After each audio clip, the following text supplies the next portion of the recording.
العالمين والعاقبة للمتقين والصلاة والسلام أشرف الأنبياء والمرسلين سيدنا ومولانا محمد صلى الله عليه وآله وصحبه أجمعين أما بعد.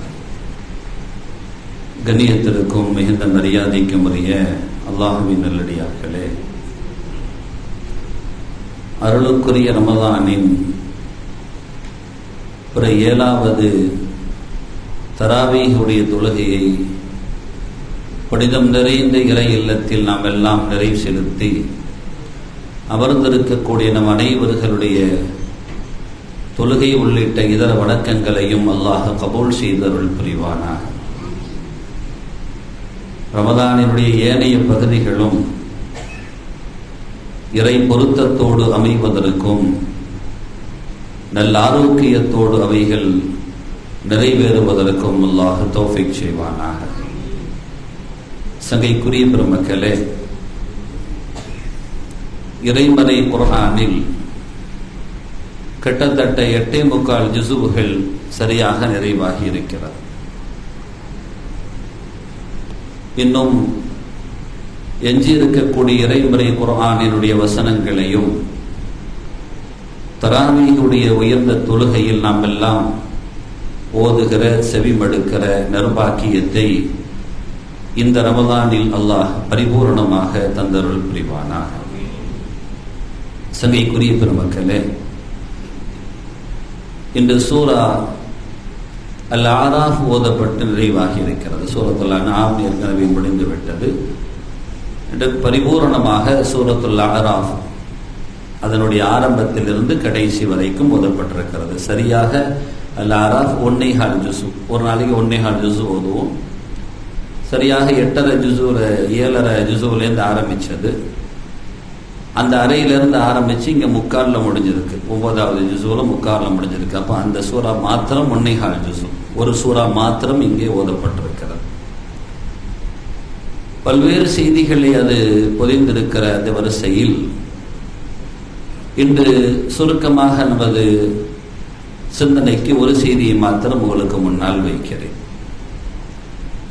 அல்லாஹ் சொல்கிறான் சூரா அல் ஆராஃபினுடைய 31வது ஆயத்தில், யா பனி ஆதம், ஆதமுடைய மக்களே, ஹுது ஜீனத்தக்கும் ஐந்த குல்லி மஸ்ஜித், ஒவ்வொரு தொழுமிடத்திலேயும் நீங்கள் அலங்காரத்தை எடுத்துக்கொள்ளுங்கள் என்று அல்லாஹ் சொல்கிறார். ஆரம்ப காலத்தினுடைய தகவல்களை சரித்திர வாயிலாக தெரிந்தவர்களுக்கு புரியும். இறை இல்லம் கஅபாவை காபிர்கள் நிர்வாணத்தோடு சுற்றினார்கள். ஆணும் சரி பெண்ணும் சரி. அப்படி சுற்ற வேண்டுமானால் அவர்களுடைய ஐதீகம் அப்படித்தான். பொதுவாக நமக்கும் அவர்களுக்குமான ஒரு வேறுபாடு ஒன்று உண்டு. நாம் அதனுடைய யதார்த்தத்தை புரிந்து கொள்வோம், அவர்கள் அதனுடைய மேலோட்டத்தை எடுத்துக்கொள்வார்கள். உதாரணத்திற்கு எடுத்துக்கொண்டால், முற்றும் துறந்த முனிவர் என்று சொல்வார்கள். முற்றும் துறந்த முனிவர்னா அவன் எல்லா ட்ரெஸ்ஸையும் கழட்டி விட்டுருவான். இதான் முற்றும் துறந்த முனிவர் அப்படின்றான். நம்ம கிட்ட முற்றும் துறந்த முனிவர்னா அப்படி கிடையாது. உலகத்தோடு ஒன்றாத ஒருவரை தான் முற்றும் துறந்த முனிவர் என்று சொல்லப்படும். உதாரணத்திற்கு எடுத்துக்கொண்டால், மீன் கடல்லையே தான் வாழும். ஆனா அதை எடுத்து சமைக்கும் போது நாம தான் உப்பு போட்டுக்கிறோம். அவ்வளவு கடல் நீர் உப்பு கரிக்கக்கூடிய நீர் தான் என்றாலும் அந்த உப்பினுடைய எந்த தன்மைகளும் அதற்குள்ளால் ஒட்டுவதே இல்லை. அதை வெளியெடுத்ததற்கு பின்னால எந்த கடலில் உப்பு வருகிறதோ அந்த உப்பிலிருந்து எடுத்து கொஞ்சத்தை அந்த மீனுக்கு போட்டு சமைக்கிறோம் இல்லையா, அப்போ உப்பு பிடிச்சிக்குது பாருங்க. அவ்வளவு நாள் அங்கதான் கடந்தது. ஆனா கொஞ்சம் கூட அதுல உப்பு பிடிக்கல. அதை வெளியே எடுத்து நாம சமைக்கும் போது அதை கலக்கி வைக்கிறோம். கொஞ்ச நேரம் மசாலாவை கலக்கி வைங்கம்பாங்க. கலக்கி வச்சா அதுல உப்பு பிடிச்சிக்கிறது, உரப்பு பிடிச்சிக்கிறது, எல்லாமே பிடிச்சிக்கிறது. ஆனா உள்ள இருக்கிற வரைக்கும் கொஞ்சம் கூட அதுல ஒட்டவே இல்லை. அறிஞர்கள் அழகாக ஒன்றை சொல்லி காட்டுவார்கள். இந்த உலகத்தோடு ஒன்றி போறவனுக்கும் இந்த உலகத்தோடு ஒன்றாமல் இறைவனை ஒன்றி போறவனுக்குமான வேறுபாட்டுக்கு இந்த மீனை வைத்து உதாரணம் காட்டுவார்கள். உயிரோடு இருக்கக்கூடிய மீன் அதற்குள்ளால் உப்பை ஒட்டாமல் பாதுகாத்துக் கொள்கிறது, செத்த பின்புதான் ஒட்டி கொள்கிறது. அந்த மாதிரி இந்த அடியான் இறை தொடர்போடு இருக்கும் வரைக்கும் தான் அவன் உயிரோடு இருப்பவனாக கருதப்படுகிறான். இந்த உலகத்தோடு அவன் ஒன்றி போகுவான் என்றால் அவன் செத்தவனுக்கு சமமாகி போய்விடுகிறான் என்பார்கள். நபிகள் நாயகத்தினுடைய ஒரு மொழியை வைத்துத்தான் அதையும் முன் வைப்பார்கள். எப்படி? மசலுல்லதி எதுக்குரு ரப்பஹு வல்லதி லா எதுக்குரு ரப்பா.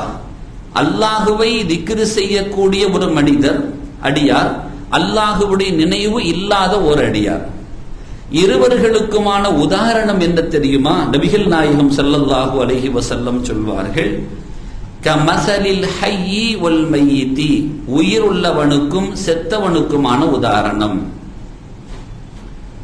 அல்லாஹுவின் நினைவில் இருப்பவன் உயிரோடு இருக்கிறான், அல்லாஹுவின் நினைவை விட்டவன், அதை விட்டும் விலகியவன், அவன் செத்தவனுக்கு சமமாகி போய் விடுகிறான். ஆம், அப்படித்தான் அந்த மீனும் அங்க உயிரோடு இருக்கிற வரைக்கும் தான் அது ஒட்டாது, உயிர் போயிடுச்சுன்னா அது ஒட்டிக்கிறோம். சரி, இப்போ நமக்கும் அவர்களுக்குமான, நமது இஸ்லாத்திற்கும் இஸ்லாம் அல்லாதத்திற்குமான வேறுபாடை எடுத்துக்கொண்டால் நாம இதனுடைய யதார்த்தத்தை எடுத்துக்கொள்வோம், அவர்கள் மேலோட்டத்தை எடுத்துக்கொள்வார்கள். முற்றும் துறந்தவன்னா அவுத்து போடுறது, நம்மகிட்ட முற்றும் துறந்தவர் இருக்கதான் செய்யறாங்க. என்ன? இந்த உலகத்தில் ஒன்றாமல் இந்த உலகத்திலிருந்து விலகி நிற்கக்கூடியவர்கள். ஆனால் எல்லாம் இருக்கும். கௌசுல்லாத முஹியுத்தீன் அப்துல் காதிர் அல் ஜீலானி கத்தஸல்லாஹு சிர்ரஹுல் அஸீஸ் சந்திக்க ஒருவர் வருகிறார். வருகிற பொழுது இடையே அவருக்கு ஒரு பசி, அப்படியே ஒரு கனியை எடுத்து புசிக்கிறார். யாரு கனின்னு தெரியலையேன்னு அப்படி போறார். ஒரு தோட்டம் இருக்கிறது, இது யாருடைய தோட்டம் என்று கேட்கிறார். அப்படியே கனிகளாக குவிகிறது அந்த தோட்டங்களில், அவ்வளவு மகசூல்கள் வருகிறது. இவ்வளவு பெரிய தோட்டம் யாருடைன்னு கேட்கிறாங்க. அதான் அப்துல் காதர், முஹியுத்தீன் அப்துல் காதர் இடங்கிறாங்க. இன்னும் சில இடங்களை பார்க்கிறார், யாருக்கு சொந்தமானதுன்னு கேட்கிறாங்க. அதான் அவர் அப்துல் காதருக்கு சொந்தமானது அப்படிங்கிறாங்க. இவர் சந்திக்க வந்ததே அவர்களைத்தான், முற்றும் துறந்த முனிவராக இருக்கக்கூடியவர்களாக இருக்கிறார்களே, அவர்களை சந்தித்து ஆன்மீக பாட்டையில் தன்னை அகப்படுத்திக் கொள்வோன்னு வர்றவருக்கு மனசுல இப்ப இப்லீஸ் ஒரு ஊசலாட்டத்தை போடுறான். முற்றும் துறந்த முனிவருக்கு இவ்வளவு பெரிய தோட்டத்துறவுகளா, இவ்வளவு செல்வ செழிப்புகளா என்று ஷைத்தான் கொஞ்சம் லேசா வசுவாச போடுறான், இடையிலேயே ரிட்டர்ன் பண்ணி திருப்பி விடுறதுக்கு. இருந்தாலும் வந்தாச்சு, மிக நீண்ட பயணம், சந்தித்து செல்வோமே என்று உள்ளே செல்கிறார்கள். பொதுவாக இத்தகு ஃபிராஷத்தல் முஃமினீன் ஸல்லல்லாஹு அலைஹி வஸல்லம் சொல்லுவாங்க, அந்த மூமின்கள், எந்த மூமின்கள்? அல்லாஹ்வை அறிந்த அந்த மூமின்கள் இடத்தில் நீங்கள் கவனமாக நடந்து கொள்ளுங்கள், அவர்களின் அருகாமையை மிகுந்த கவனத்தோடு நீங்கள் எடுத்துக்கொள்ள வேண்டும். ஏனென்னா ஃபஇன்னஹும் யன்துரூன பிநூரில்லாஹ், அவர்கள் அல்லாஹ்வின் ஒளி கொண்டு பார்ப்பவர்கள். சாமானியமா பார்க்கிறாள் இல்ல, அல்லாஹ்வின் ஒளி கொண்டு பார்ப்பவர்கள். அப்படிப்பட்ட ஆட்கள். சாதாரண லென்ஸுக்கும் எக்ஸ்ரே லென்ஸ் இந்த மாதிரி ஒவ்வொரு லென்ஸுக்கும் வித்தியாசப்படுதா இல்லையா? சிலதை எடுத்துக்கிட்டா மேல சட்டை இட்ட போட்டிருக்கோம், இதை மட்டும்தான் எடுக்கும். கொஞ்சம் எக்ஸ்ரே லென்ஸு கிட்ட போனோம்னு சொன்னா அது உள்ள எலும்பெல்லாம் காட்டிடும், எங்க பிராக்சர் இருக்கு, எங்க எந்த மாதிரி இருக்குன்னு காட்டிடும். இதுவும் லென்ஸ் தான், அதுவும் லென்ஸ் தான். அந்த ரெண்டு லென்ஸும் அது ஊடுருவி பார்க்கிற லென்ஸா இருக்கு, இது மேலோட்டமா பார்க்கிற லென்ஸா இருக்கு. சராசரி ஆளா இருந்தோம்னா சராசரி லென்ஸ்ன்னு அர்த்தம். அல்லாஹ்வின் நேசர்கள் அவன் ஒளி கொண்டு பார்க்கிறார்கள் அல்லாஹ் சொல்றான், அது ஊடுருவி பார்க்கிற லென்ஸா இருக்கும். அவ அந்த லென்ஸை வச்சு பார்க்கிறாள் இல்லையா? வந்த உடனே சொன்னாங்க, சகோதரரை, இன்னமா ஃபில் அர்தி ஃபில் அர்து, நீங்கள் பூமியில் பார்த்தவைகள் எல்லாம் பூமியோடு தான் இருக்கிறது. வலைஸ ஃபீ கல்பி சிவல்லாஹ், என் உள்ளத்தில் அல்லாஹ்வை தவிர யாருக்கும் இடம் கிடையாதுன்னாங்க. அந்த சபையிலேயே ஒரு காட்சி நடைபெறுகிறது. திடீரென்று ஒருவர் வருகிறார், எனக்கு ஏதாவது தாங்கோன்னு கேட்கிறாரு. தாங்கோன்னு கேட்டவருக்கு அப்பொழுதுதான் அவர்களிடம் ஒன்று சேர்ந்தது, ஒரு குவியல் சேர்ந்தது, ஒருவர் கொடுத்த அன்பளிப்பு கிடைத்தது, அதை வைத்திருக்கிறார்கள். கேட்டவருக்கு அப்படியே கொடுத்து விட்டார்கள். இது பெருமானார் ஸல்லல்லாஹு அலைஹி வஸல்லத்தின் மரபும் கூட. பங்கிட்டுக் கொண்டிருக்கிறார்கள். பெருமானார் ஸல்லல்லாஹு அலைஹி வஸல்லம் கனிமத்தின் பொருள்கள் அன்று அவ்வளவு கனிமத்து குவிந்து விட்டது, கொள்ளை பொருள்கள் அவ்வளவு குவிந்து விட்டது. சஹாபிகளுக்கு அள்ளி அள்ளி வழங்கினார்கள், எல்லாத்துக்கும் கொடுத்தாங்க. எம் பெருமானார் ஸல்லல்லாஹு அலைஹி வஸல்லத்திற்கு மாத்திரம் 2 மலைகளின் நடுவில் ஒரு ஆட்டு மந்தைகளே மேய்ந்து கொண்டிருந்தது, அது அவர்களுக்கான பங்கு. வஅலமு அன்னமா கனிம்தும் மின் ஷையின் ஃபஅன்ன லில்லாஹி ஹும்ஸா என்று இன்ஷா அல்லாஹ் நீங்க நாளைக்கு இந்த வார்த்தையை செவிமடுப்பீர்கள். 10வது ஜுசுவினுடைய ஆரம்பம் அது. அல்லாஹ்வுக்கும் ரசூலுக்கும் அதில் பங்கு உண்டு என்று. எனவே அந்த பங்கு குவியல்களாக இருந்தது. வந்த கிராமத்து தோழர் அவர்களுக்கான பங்கை பெற்றுவிட்டார்கள் என்றாலும் கிராமத்தின் சூழலை அனுசரித்து அவர்கள் பெருமானாரை அணுகி கேட்கிறாங்க, யா ரசூலல்லாஹ் எனக்கு இன்னும் வேணும், எனக்கு இன்னும் வேணும் தாங்கோங்கிறாங்க. ஸல்லல்லாஹு அலைஹி வஸல்லம் உடனே அவர்கள் ஊடுருவி பார்க்கும் ஆற்றல் படைத்தவர்கள் இல்லையா, இந்த சூழலை புரிந்து கொண்டு அதோ 2 மலைகளுக்கு நடுவில் மேய்ந்து கொண்டிருக்கிற அத்தனை ஆட்டையும் நீங்க பத்திக்கிட்டு போங்கன்ட்டாங்க. தனக்கு கிடைத்த பங்கை அப்படியே கொண்டு போங்கன்ட்டாங்க. அவர் கொஞ்ச நேரம் அதிர்ந்து போய்விட்டார். இது நமக்கு சொல்வது உண்மைதானா, இல்ல சில கேட்டதுனால சொல்லுவாங்கல்ல, அப்படியா இந்த எல்லா பெட்டி எல்லாம் தூக்கிட்டு போப்பா அப்படின்னா கேலி பண்ற மாதிரி இருக்கும்ல. அவ்வளோத்தையுமா நாங்க அவ்வளோத்தையும் கொண்டு போங்க நாங்க ரசூலுல்லாஹ். அதற்கு பின்னால் நடந்த சமாச்சாரம் வேற. இவர் நேரா அங்க போனார், இந்த கிராமத்துக்கு போனார். ஒரு புதிதாக இஸ்லாத்தில் இறைந்த தோழர் அங்க போன உடனே எல்லாரும் இவரை பாக்குறாங்க, என்னடா சும்மா கை வீசிட்டு போனாரு, வர்றதை பார்த்தா வெறும் அஜானுபவன் மாதிரி வாராரு, இவ்வளவு பெரிய பொருள் குவியல்களோட வாராரு, யாரு என்னப்பா அப்படின்னு கேட்கும் போது விஷயத்தெல்லாம் சொல்லி, என்ன முஹம்மதன் முஹம்மது ஸல்லல்லாஹு அலைஹி வஸல்லம் பார்த்தேன், லா யகாஃபுல் ஃபாக்கா. அவர் ஆச்சரியமா சொல்றார், லா யகாஃபுல் ஃபாக்கா. எப்படிப்பட்ட ஆள் தெரியுமா, வறுமையை குறித்து கொஞ்சம் கூட பயம் இல்லைங்க அவருக்கு. அவளுக்கு வறுமையை குறித்து கொஞ்சம் கூட பயம் இல்லைங்க. திடீர்னு வந்து கேட்கறாங்க, சட்டியில் உள்ள சாப்பாடு எல்லாத்தையும் கொடுத்தாச்சுன்னா அடுத்த வேலை சாப்பாடுக்கு நான் என்ன பண்ண, இப்ப நானும் கையை நினைக்கலையேன்னு யோசிக்கிறது இருக்கு இல்லையா. நம்ம கிட்ட ஒரு மரபு இருக்கு, கொஞ்சம் விதியா அதிகமா இருந்துச்சுன்னு சொன்னா யாரையாச்சும் 2 பேரை கூட சேர்த்துக்குவோம். 5 பேர் சாப்பாடு இருக்கிற இடத்துல 4 பேர் சாப்பிடுறதுக்கு வேண்டாம் பாப்போமே தவிர, ஒரு ஆள் சாப்பாடு 5 பேர் பங்கு போடுறதுக்கு அனுமதிப்போமா? சரி சார் போயிட்டு வரலாம் அப்படின்னு சொல்லி இவன் தனி போட்டு இவன் தனியா உட்காந்துருவான்.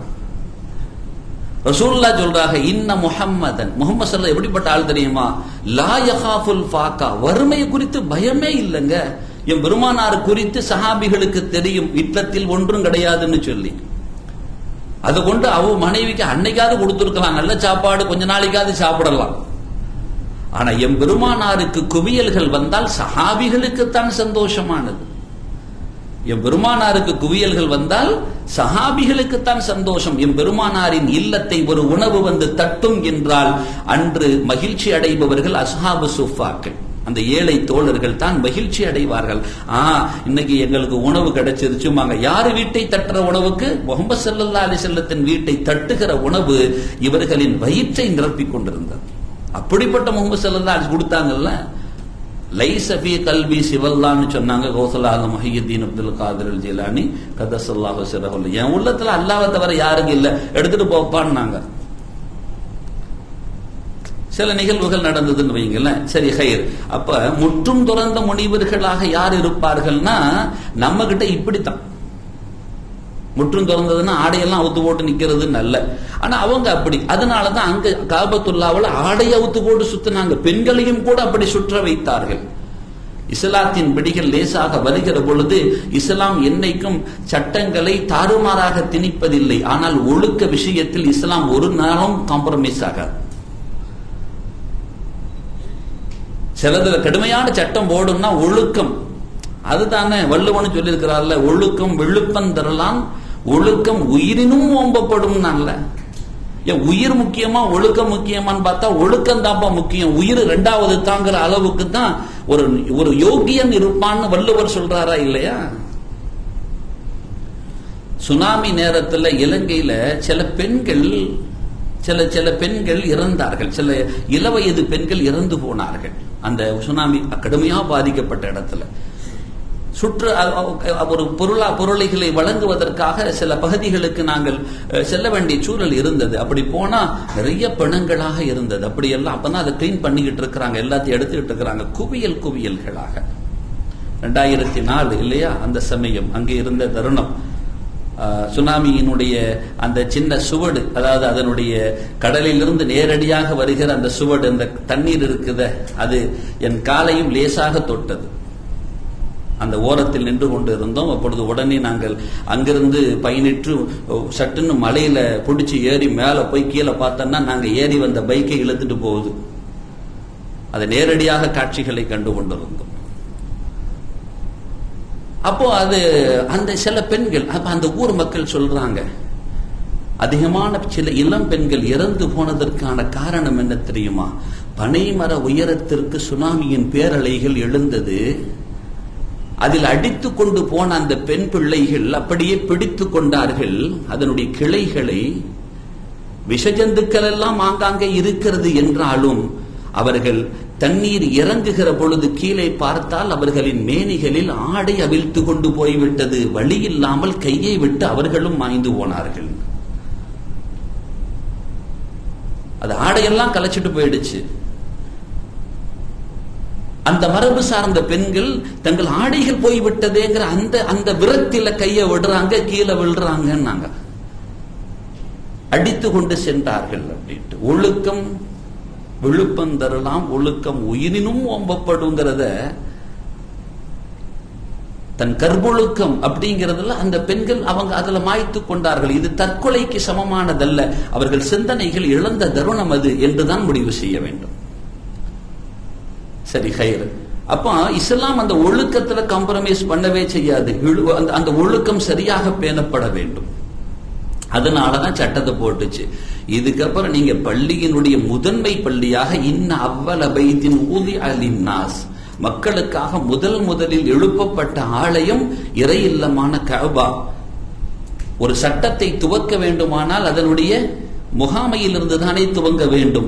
அங்கிருந்து சட்டம் பிறக்கிறது. யா பனி ஆதம் ஹுது ஜீனத்தக்கும் இந்த கொல்லி மஸ்ஜிதின், ஒவ்வொரு பள்ளியிலையும் நீங்க ஒழுக்கம் தவறிடவே கூடாது, ஒழுக்கமா நடந்துக்கிறனும். அதனால்தான் தொழுகைக்கு வருகிற பொழுது இந்த ஆயத்தின் பின்னணியில் பெருமக்கள் அஸீனத் அப்படிங்கிற இந்த இடத்துல அல் மல்பசுல் ஹசன், அழகான ஆடைகளை அணிந்து கொண்டு வாருங்கள். எதுக்குப்பா இந்த ஆடை உடுத்தினா என்று கேட்டால், நான் தொழுகைக்காக உடுத்தினேன், இறை இல்லத்திற்காக உடுத்தினேன் என்று இருக்க வேண்டுமே தவிர, இப்படியே தொழுகிறேன் இப்படியே போய் படுத்துக்குவேன் அப்படின்னா இதே மாதிரி நாம மற்ற இடங்களுக்கு போவதில்லையே. இந்த உலகத்தினுடைய காரியங்கள், இந்த உலகத்தினுடைய முக்கியஸ்தர்கள் எல்லாம் பங்கெடுக்கிற இடத்திற்கு நாம் அப்படி போறதில்லையே. இங்கு வரக்கூடிய ஒருவரை இப்பொழுது திடீரென்று வாருங்கள், இப்பொழுது பிரதமர் வருகிறார் வாருங்கள் என்றால் இந்த ஆடையோடு அவருக்கு முன்னால் நிற்க முடியும் என்றால் அப்போ ஓகே. அது கூட நாம அவருக்கு முன்னால நிக்கிறதா? நீங்க பிரதமர் உடனே மற்ற சிந்தனைகள்லாம் போக தேவையில்ல, இந்த ஆடையை உடுத்திக்கிட்டு போகணுமான்னா யோசிக்க தேவையில்ல. நான் சொல்றது ஒரு நாடாளும் பிரதமர், ஒரு நாட்டில் குடிமக்களினுடைய அருகதை பெற்ற பிரதமராக இருக்கிறார். ஒரு நாட்டின் முதலமைச்சர்னே வச்சுக்கோமே. ஒரு சராசரி அமைச்சரே வராருன்னா, இங்க வாங்கப்பா அங்க ஒரு சின்ன முக்கியமான நிகழ்வு இருக்கு, எங்கப்பா 7 ஸ்டார் ஹோட்டல்ல வச்சிருக்கிறாங்க போவோம் அப்படின்னா, இன்னா வாரேன் ட்ரெஸ்ஸை மாத்திட்டுன்னு போவான்னு சொன்னா அல்லாஹுடைய சமூகத்தில் அதற்கான அங்கீகாரத்தை அவன் சரியாக வழங்கவில்லை என்று அர்த்தம். அறிஞர்கள் அதற்கென்று ஆடை வைத்திருந்தார்கள். இப்ப இந்த ஆடையை கொடுத்துட்டு நாம ஏன் முன்னுக்கு வாரோம் அப்படின்னா, என்கிட்ட இந்த ஆடை இருக்குன்னு காட்டுறதுக்காக வேண்டியா? இல்லை, இறை சமூகத்தில் நிற்பதற்கு அவனுக்கு உகந்த ஆடைகள். இந்த ஆடையோட நின்று அவன் சந்தோஷப்படுவானா? நிப்போம். அரைகுறை ஆடைகளோடு இறை இல்லத்திற்கு வராதீர்கள் என்று பெருமக்கள் சொல்வார்கள். நீங்கள் அல்லாஹ்வின் மீது கொண்ட மரியாதையை உங்களுடைய வெளிப்பாட்டில் காட்டுங்கள். ஸல்லல்லாஹு அலைஹி வஸல்லத்திடத்தில் ஒரு தோழர் வருகிறார். ஒரு தோழர் பெருமானார் சமூகத்தில் கேட்கிறார். சொல்கிறார்கள், யா ரசூலல்லாஹ், இன்ன நபரை நான் நேசிக்கிறேன், இன்னி உஹிப்புஹு யா ரசூலல்லாஹ், இன்ன தோழரை நான் நேசிக்கிறேன் அப்படின்ன உடனே நபிகள் நாயகம் ஸல்லல்லாஹு அலைஹி வஸல்லம் உடனே அப்படியா சந்தோஷம் அப்படின்னு சொல்லி முடிக்கல. அப்படியா சரி, நீங்க அவங்க கிட்ட தெரிவித்தீங்களான்னு கேட்டாங்க. அவர்களிடம் நீங்கள் சொன்னீர்களா, நான் உங்களை நேசிக்கிறேன் என்று வெளிப்படுத்தினீர்களா உங்கள் தேசத்தை என்றார்கள். வெளிப்படுத்துவதற்கு பல்வேறு வகைகளும் காரணங்களும் இருக்கிறது. அன்பளிப்புகளை கொடுக்கலாம் நீ நேசத்தை வெளிப்படுத்துவதற்கு. அவர்களோடு நீங்கள் நேரங்களை ஒதுக்கலாம் சந்தோஷத்தை வெளிப்படுத்துவதற்கு. நல்ல விஷயங்களில் ஸல்லல்லாஹு அலைஹி வஸல்லம் கேட்கிறாங்க, சொல்லிட்டு சொன்னாங்க, போய் காட்டுங்க, உங்க நேசத்தை மனசுக்குள்ள வச்சிட்டு இருக்காதியோ, வெளிப்படுத்துங்கன்னு ரசூலுல்லாஹ் சொல்லி விடுகிறார்கள். உடனே அந்த தோழர், அந்த சம்பந்தப்பட்ட தோழரை அல்லாஹ்வுக்காக நேசிக்கிறார். ஆம், நாமும் அல்லாஹ்வை நேசிக்கிறோம் என்பதற்கு நமது உபாயங்களால் வெளிப்படுத்த வேண்டுமே. எதுக்குப்பா இந்த ஆடையை உடுத்த? நான் அல்லாஹ்வின் சமூகத்திற்கு போகிறேன், அவன் அல்லவா என்னை பார்க்கிறான், நான் அவனை பார்க்க சூழல். நாளைக்கு மறுமையில் அல்லாஹ்வை பார்ப்பேன். நாளைக்கு மறுமையில் அல்லாஹ்வை பார்க்கும் போது அவன் கேட்பான், நீ எனக்காக அலங்கரிச்சு வந்த ஆட்கள் இல்லையா நீங்கெல்லாம்? நாளோடு அஞ்சா என்ன வைக்காம எனக்கு முன்னுரிமை கொடுத்து வந்த ஆட்கள் இல்லையா? அவன் சொல்ற மாதிரி நடந்துக்கணுமா இல்லையா? அதனால இன்ஷா அல்லாஹ் என்ன செஞ்சுக்கிறனோ, பள்ளிவாசலுக்கு வரும் பொழுது அந்த கண்ணியமான ஆடை இருக்கிறதுலயே கொஞ்சம் கண்ணியமான ஆடை. எங்கேயோ வெளியில இருக்கிறோம், வேலைக்கு போறோம், வேலைக்கு போயிட்டு வர்ற இடத்துல அப்படி செய்ய முடியாது, அதோட தான் வரணும். ஆனா இறை இல்லத்திற்கென்று வருவதற்காக இல்லத்திலிருந்து கிளம்புவதாக இருந்தால் நல்ல அழகான ஆடையை உடுத்திக் கொள்ள வேண்டும். அப்படி செய்யலாமா? இன்ஷா அல்லாஹ். இந்த பிள்ளையெல்லாம் பார்க்கும்போது சந்தோஷமா இருக்குல்ல, இந்த கண்ணியமான ஆடைகளோடு காட்சி தருகிறதும். அதே மாதிரி இந்த வயசு பிள்ளைகள் இந்த மாதிரி முன்னாள் வரிசையில வந்து உட்கார்றதும், அந்த பிள்ளைகள்லாம் உட்கார்ந்துருக்கு பாருங்க, இருக்கிறது பெரிய வாய்ப்பு. பிள்ளைகள் உள்ளே இருக்க வேண்டும், அதுதான் எதிர்கால அடுத்த கால தலைமுறை. அது இன்றும் அந்த அந்த பிள்ளைலாம் பார்க்கும்போது கண்ணில் காட்சி அளிக்கிறது. அவர்களுடைய அவங்களுடைய தாயாருடைய தகப்பனார் அவர்கள் அழைத்து கொண்டு வருவார்கள். அவர்கள் இதே ரமலானுடைய மாதம் தான் விடை பெற்றார்கள். அல்லாஹ்வுடைய மன்னரைகளை சொர்க்க பூஞ்சோலையாக்குவானாக. அழைச்சு கொண்டு வருவாங்க. வந்து அந்த பிள்ளைகளை அறிமுகப்படுத்தி விடுகிறார்கள், இறை இல்லத்தோடு தொடர்புபடுத்தி விடுகிறார்கள்.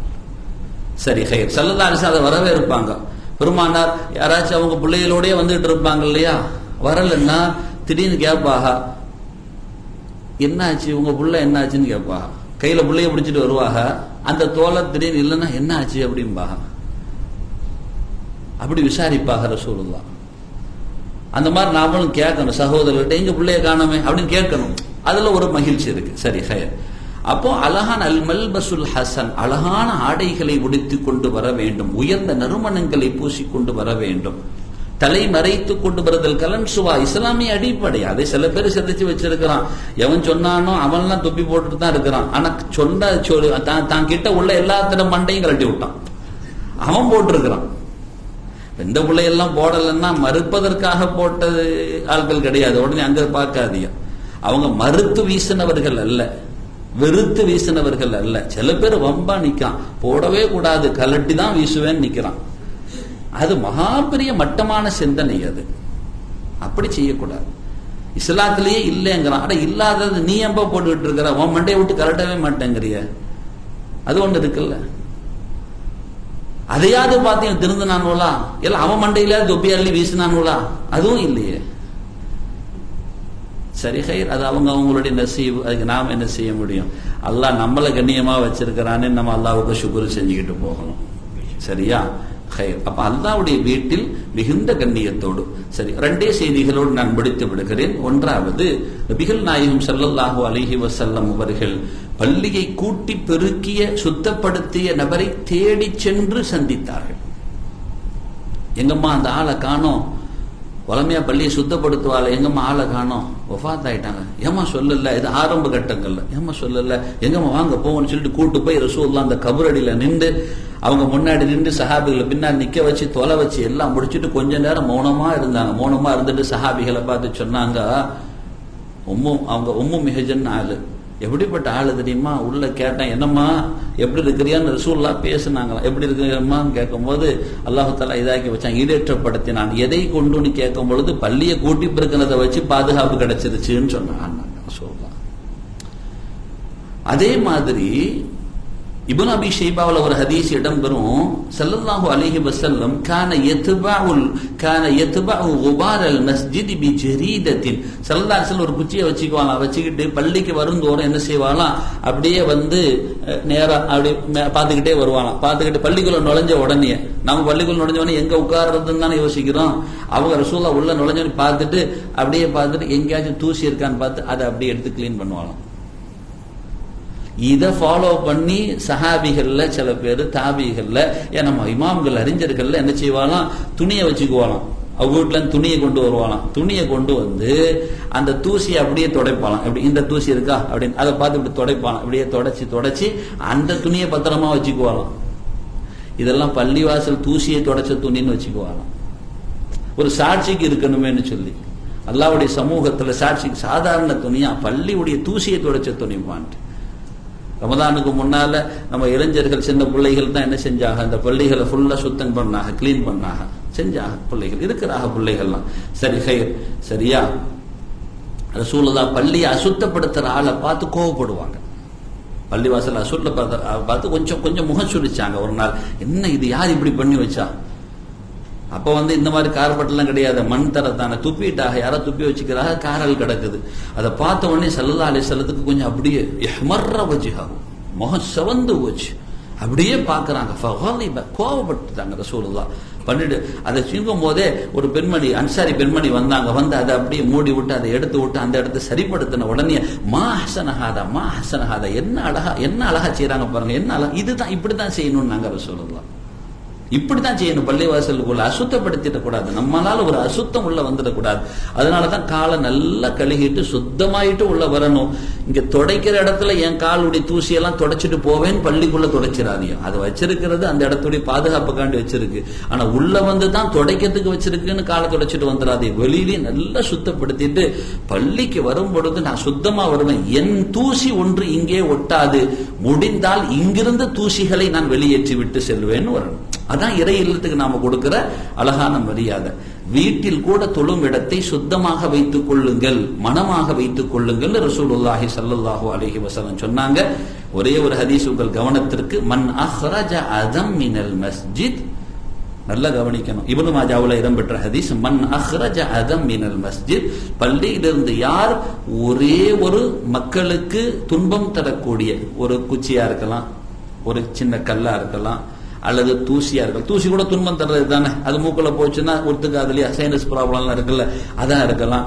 இதிலிருந்து ஏதாவது ஒன்றை அவர்கள் வெளியேற்றுவார்கள் என்றால், பனல்லாஹு லஹு பைத்தன் ஃபில் ஜன்னா, பள்ளியை கெட்ட ஆளுக்கு அல்லாஹ் சொர்க்கத்துல வீட்டை கொடுப்பான். ஆனா பள்ளியின் தூசியை அகற்றவர்களுக்கு கூட சொர்க்கத்தில் ஒரு வீடு உண்டு என்று ஸல்லல்லாஹு அலைஹி வஸல்லம் சான்று பகருகிறார்கள்.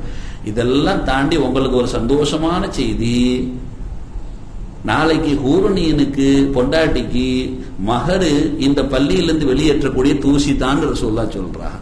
சரியா? யாருக்காவது ரெண்டாவது கல்யாணம் சொர்க்கத்துல முடிக்கணும், இங்க கண்டிப்பா நடக்க போறதில்லை, அடிதான் விழும். சொர்க்கத்துல முடிக்கணும்னு ஆசை இருந்தா தூசி அகற்றி கொஞ்சம் சொத்தை சேர்த்து வச்சுக்கங்க, அங்க அல்லாஹ் தஆலா ஹைராக்கி வைப்பான். அல்லாஹ் சுப்ஹானஹு வ தஆலா நம் அனைவர்களையும் மிக உயர்ந்த நன்மக்களாக ஆக்கி அருள்வானாக. ஆமீன் யா ரப்பல் ஆலமீன். வ ஆகிரு தஅவானா அனில் ஹம்துலில்லாஹி ரப்பில் ஆலமீன். வஸ்ஸலாமு அலைக்கும் வ ரஹ்மத்துல்லாஹி வ பரகாத்துஹு. سبحان الله وبحمده عدد خلقه ورضا نفسه وزنة عرشه ومداد كلماته. سبحان الله وبحمده سبحانك اللهم وبحمدك أشهد أن لا إله إلا أنت أستغفرك وأتوب إليك. سبحان ربك رب العزة عما يصفون وسلام على المرسلين والحمد لله رب العالمين. அந்த வகையில் இவருக்கெல்லாம் நிறைய ஊரின் பொண்டாட்டி கிடைக்கும். ஸல்லல்லாஹு அலா முஹம்மத் ஸல்லல்லாஹு அலைஹி வஸல்லம் ஸல்லல்லாஹு அலா முஹம்மத் ஸல்லல்லாஹு அலைஹி வஸல்லம் ஸல்லல்லாஹு அலா